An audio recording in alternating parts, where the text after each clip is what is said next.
Hello, guys, and welcome to the Behes podcast for the season 21 to 22. Those of you that have been a part of our community for a while would remember that we started this podcast series last year. And someone who have with us in this podcast was, of course, one of the winners of the quiz and was with us last year. Now we hope that all of you, all of us, or some of us will be a part of every episode that you see from now on. What we are going to try and do is go through the Behes reading list, and in every episode we'll try and pick up certain parts of it and discuss it with you. Now it's not just us but also you guys who make the podcast. So after you watch this, please go to the comments and let us know what other parts of the reading list you are confused about and you would want us to speak about. So let us begin at that note, and we'll kick off this podcast by starting to talk about one of the many sub themes in the subject of language. And for that, it's over to Muskan Bansal. Hello, everybody. Like Salil said, diving right in what um, theme I'm going to cover. The theme I'm going to cover right now is language acquisition, how a child learns language. Now, a lot of thinkers, a lot of philosophers, linguists have had different theories come up uh, from time to time that these are the reasons how a human being acquires language when he's small or when he comes to the earth. But there's one American linguist by the name Noam Chomsky who gave a very interesting theory. The name of the theory is Ultimate Language Theory, which states that when a child is born, the child already has a language acquisition device, LAD, present there in his or her mind, which helps the kid to acquire the language by hearing what they hear from their parents and the people around them. Now, uh, in contrast to this, a lot of thinkers say that uh, the kids learn by imitating their parents, imitating the people they see around. But the question here is, if the child is imitating, how is it possible for a child to learn so quickly at the rate which they learn normally? Because talking about my personal experience, I have a lot of kids at my place, like my cousins' kids. The speed at which they acquire or grasp something is like really sometimes leaves me in awe. Like I can't grasp anything that quick that they do. Now, what exactly is this language acquisition device uh, and the ultimate language theory by Noam Chomsky? According to this, a child already there's a concept of universal grammar, which means that a child already knows basic grammar roots by birth. It's there, it's present in his mind by birth. Now, if I have to divide this theory into three uh, basic principles, it's one, like I said, child knows basic grammar roots.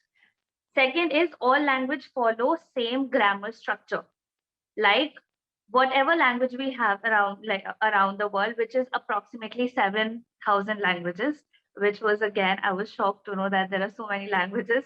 Yeah, they all follow some similar language structure, like they all have nouns, they all have adjectives, they all have pronouns and stuff. Third is kids don't make expected grammatical mistakes, like when a kid starts to learn language or when a kid starts to speak. Again, here I'll give a personal example.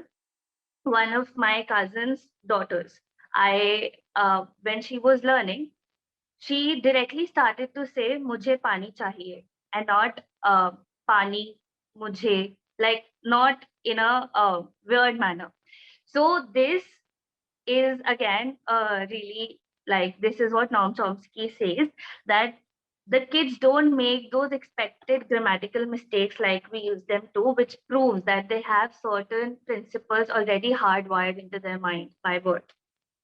Now, like I said, there were a lot of other thinkers as well, which had other theories. So, um, the questions that came when it comes to language acquisition was it the universal grammar theory as suggested by Noam Chomsky, which helps us to acquire language as a child, or was it a gradual response to the threats in the environment present in the early times, or was it a sudden leap that gave one prehistoric tribe edge over others? Now, to answer this, there was a linguist by the name Steven Pinker who came up with one of the best sellers of his time, The Language Instinct, which said uh, it was neither exclusively a genetic inbuilt brain function, like Noam Chomsky suggests, nor it was a result of environment interaction, but it was a mix of both. Something like an instinct that evolved via natural selection and emerged through social interaction. Now, uh, this particular argument has been in debate like for a lot of years now, and it's still debatable. But again, if we have gone through a reading list, one of the most important questions that is asked is, does language shapes like does language influence our thoughts, right? So the video that is linked in our reading list, if you go through it, so what is the language basically, and what is the importance of language? Language is the only device that helps human beings transmit complex thoughts to one another, and which like is the only uh, superiority thing we have over the other tribes. Like, no matter how complex our thoughts are, we can easily transmit it because we have such developed language. Now, how do we talk? Like, if I'm talking right now, I'm making sounds with my mouth, which are creating air vibrations, which are reaching your eardrums, and the vibrations are then being converted into thoughts by your brain. This is how we talk. Now, like I said, there are over 7,000 languages across the world, which are different from one another in all the ways. They have different vocabulary, different sounds, and also different structures. Not the grammatical structures that Noam Chomsky says, but the other structures that I'm going to speak now, like talk about now. Uh, Examples. One of the philosophers once said that knowing a second language or speaking a second language is like having a second soul. Whereas at the same time, Shakespeare in Romeo Juliet, one of the dialogues of Juliet is, what is in the name? A rose in every language smells as sweet, right? So now here, these two things suggest that some philosophers think that language represents reality, whereas for some, language is away from reality. Now, there's one tribe, that one Aboriginal community of Australia by the name Cook Thayar people. They live in the extreme west edge of Cape York. Now, those people, the interesting fact about them is they don't have right and left in their language. Everything is categorized according, like if you have to speak about right and left, it has to be in the directions of north, south, east, west. Okay, so if I have to say, uh, I have a pencil in my right hand, I'll have to say I have a pencil in my, wow, great. I don't know the direction which is in this side. Okay, I'll try. I have a pencil in my northeast arm. This is how Cook Thayar people will say if they have to say that they have a pencil with in their right arm, which means if I am sitting like this right now, this arm is my northeast arm. If I change my direction to this, my hand changes. It's no more northeast. So this is one interesting fact about them. Second, if you have to say hello to Cook Thai people, or if you have to live there by any chance, and if you have to greet people there, you don't greet them by saying hello. You ask them which direction you're headed to, or you have to tell them which direction you are headed to. So the question will not be, hello, how are you? The question will be, where are you going? Like which direction you're going in. So you'll have to say, I am headed north, northeast. How about you? So now, if you ever get a chance to live with these people, you become very oriented in terms of directions. Because like I said, I was not aware of what direction my this hand is in. But if there would have been a 5-year-old cook tire kid sitting here, he would have been very quick with what direction my arm is in. Cool. Now, another thing, the difference when we're talking about difference in languages, the writing direction. In English language, we write from left to right. A sentence starts from the left and it ends towards right. If you're a if you know Arabic and you write in Arabic or Hebrew language, it starts from right and it ends towards left. Next, time for yeah, the community I was talking about, there are different mechanisms of calculating and denoting time in different language. Like for the Cook Thai people, their direction of time is east to west. For example, if they were sitting facing east, so for them the time was coming this way. If they were sitting in the northeast direction, the time was coming to them from the east direction. So if I am sitting, where's my northeast? This is my northeast. If I'm sitting like this, so the time is coming to me from this direction. So I'm sorry if it's confusing you, but yeah, this is how different languages are in the world we reside in from one another. Second, I'm sorry, the next point. Some languages also, all right, if you go through that video, you will be able to make sense of what I'm going to say next. There's a picture in that video that shows 6 penguins. Okay. Now it's very easy for us people who speak English or Hindi for that matter, the languages that have number words, to count those penguins and tell how many penguins are these, or maybe replace the number of penguins with the exact number of ducks, for example. Because we can count, we have number words in our language. But there are again a lot of languages in the world that do not have these number words. So for those people, it's like near to impossible to replace those penguins with the same number of ducks, or like if not impossible, it becomes a lengthy procedure because they'll have to remove one penguin, put another duck, and so on. So yeah, different languages don't have different categories of words, which is why it's easier for some people, some language speaking people, to do something, and it's harder for other language speaking people to do the same thing. Next, there are different ways of denoting the visual world, or if I have to be very specific, color spectrum in different languages. For example, if I show 4 shades of color red or maybe blue to you, we have a common word that will, let's say, if I show sky blue, cobalt blue, Persian blue, and indigo in front of you, uh, you'll be able to categorize all 4 under the category blue, because English language has that um, privileged word of category blue. Now, if you're a Russian and if you're shown the same pictures, you won't be able to categorize it into one category, but you will have 2 categories.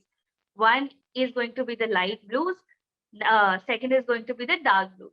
So, like I said, there's different word in Russian for light blue, and there's different word in Russian for dark blue. They're not the same color like it is for us. So, next difference, grammatical genders. Uh, some nouns in some languages are feminine, and the same words in other languages are masculine. For example, sun and moon. Sun in German is feminine noun, and moon is a masculine noun. Whereas when it comes to Spanish, For Spanish people, sun is a masculine noun and moon is a feminine noun. So now how does this influence how the people think about it? So if a German speaking person has to describe sun, he'll be using feminine words, feminine adjectives like beautiful, gentle, elegant, right? And if the same sun is to be described by Spanish speaking person, he'll describe it as strong or maybe loud, like more of the masculine, stereotypically masculine adjectives. So this is how, again, it, according to me, it influences about how we think of various nouns. So if I have to give you one more example, bridge. Bridge for Germans are again is again feminine, and for Spanish speaking people, it's masculine. So for Germans, bridge is, let's say again, pretty, beautiful, but whereas for Spanish speaking people, it's strong, tall, and stuff. So this is how. Now next comes the events. Um, okay. Now if there's an accident that has happened and there are two people standing there as observers, of course not making videos like people nowadays do, but yeah. One is English speaking person and the second is German speaking person. The English speaking person, and of course, if in the accident like an arm of a person broke, the English speaking person is going to say the man broke his arm, whereas a German speaking person is going to say the man's arm broke. Now these two sentences, like the point on which they're emphasizing is completely different. For English speaking person, it's very easy to remember who did something, whereas for German speaking person, it's very important and easy to remember what happened. So, for example, the English person will always remember that the accident happened to this person. Yeah, the man broke his arm. This particular man, for example, Muskan broke her arm. So the accident happened to Muskan. So the subject is very important in English language, whereas what happened, the verb, is more important in German language. Like the accident happened. So this is what some of the differences amongst languages across the world are. Now, if I have to summarize these differences, there are categories of these differences. First is, uh, and also if I have to relate it to how the language effects are thought, first kind of effect is the big effect, like we saw in the example of time and space, or maybe the writing direction, the big differences. Second is the deep effect, like I told you about the counting numbers, like the counting words that several languages have and several don't. Because if you don't have a counting word in your language, or let's say numbers in your language, you're completely not aware of the mathematical world that opens up with the counting numbers or with the uh, numbers in general. Third is the early effect. Early effect is something that we talked about when I was talking about the color spectrum difference, like how different languages have different ways of describing the color spectrum. Uh, we see colors all around us, like every second, as soon as we open our eyes till we close our eyes, and when even when our eyes are closed, we see colors in our dreams, and or it's all black, right? So,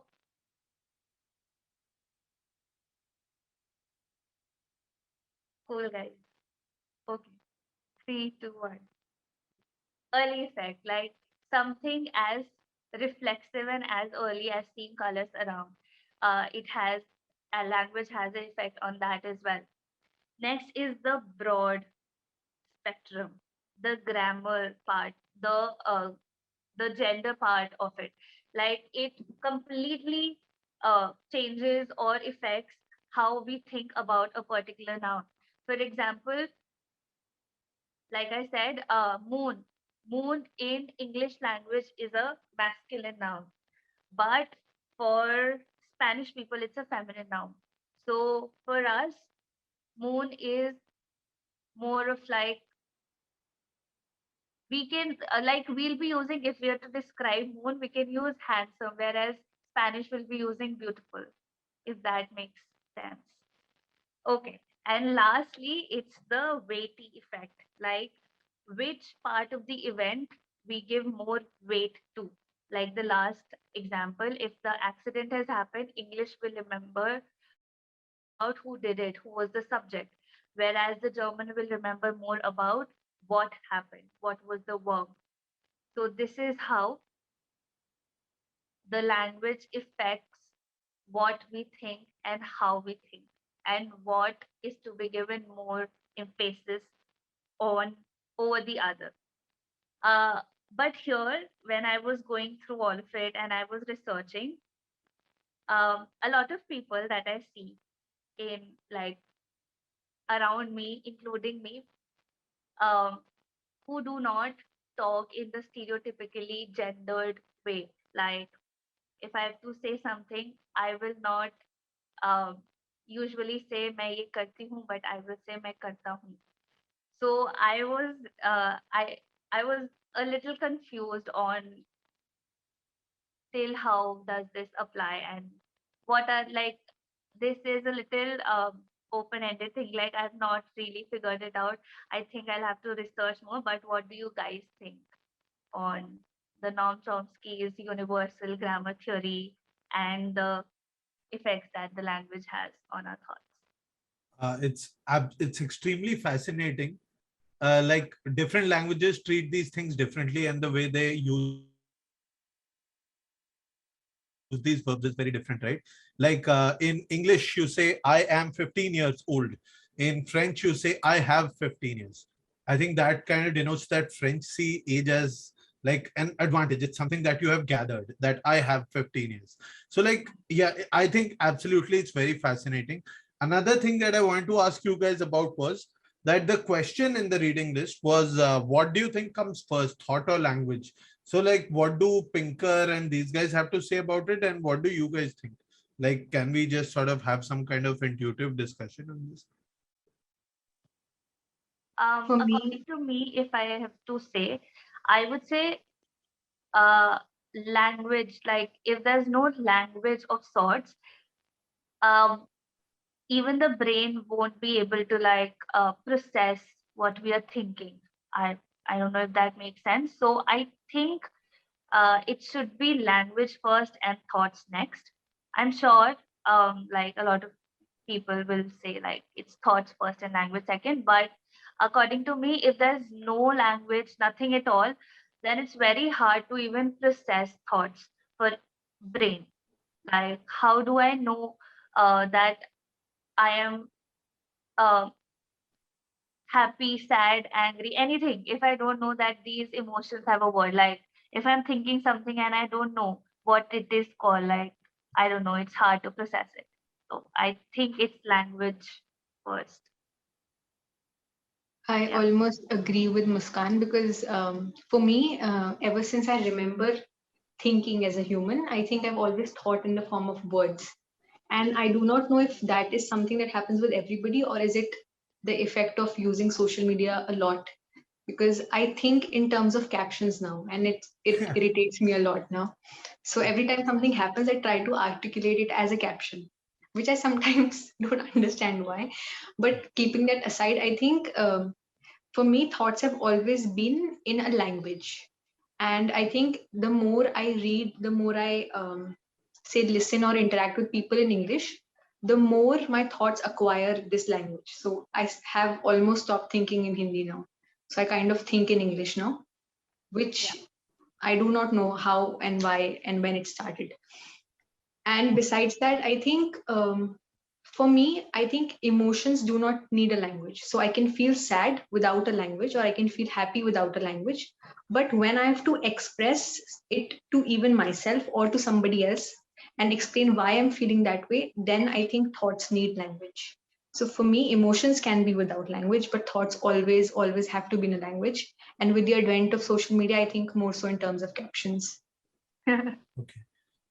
So, sorry, Chandu, you had saying something. You can continue if you want to. I can speak after you. It's okay. Okay. I was just saying that exactly that there has to be some thoughts. Like, I'm sure like eat, sleep, reproduce are things that people have thought even before language was decided. But I'm pretty sure they didn't need grammar and syntax to say that. They just pointed at deer and went, huh?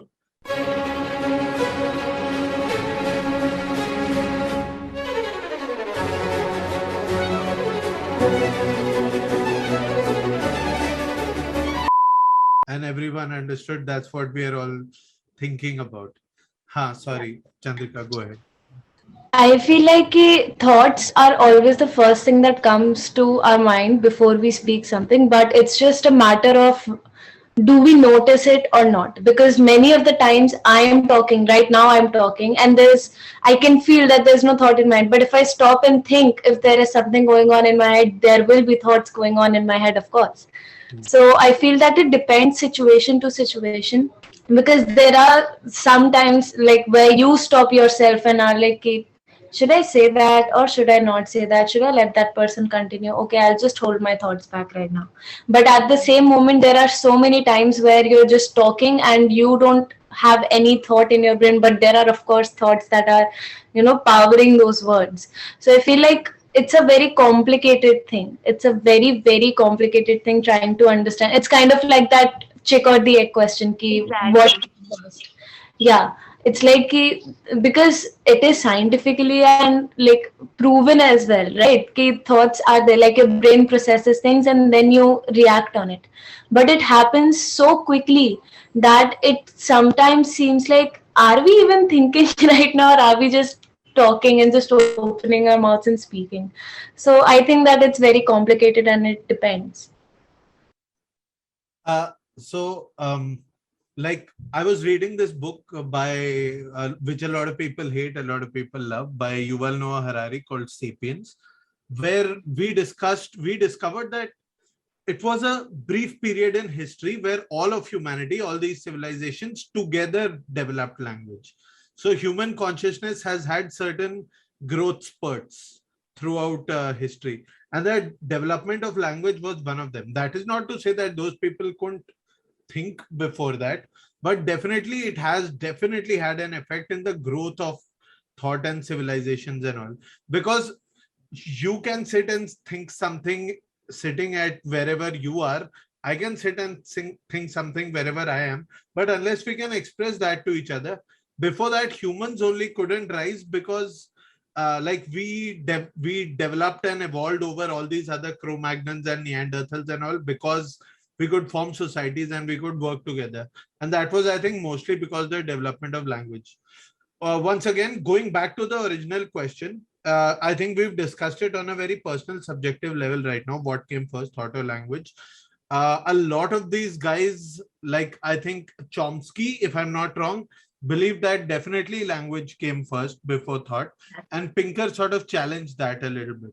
Sure, we want you guys, we want our debaters and anyone who's listening to form their own opinions, of course, and go and read Chomsky and Pinker as well. On that note, thanks to Muskan for a very, very detailed explanation of language. We'll also put up some video and stuff while the video is going on, so that you guys, we hope, enjoy that.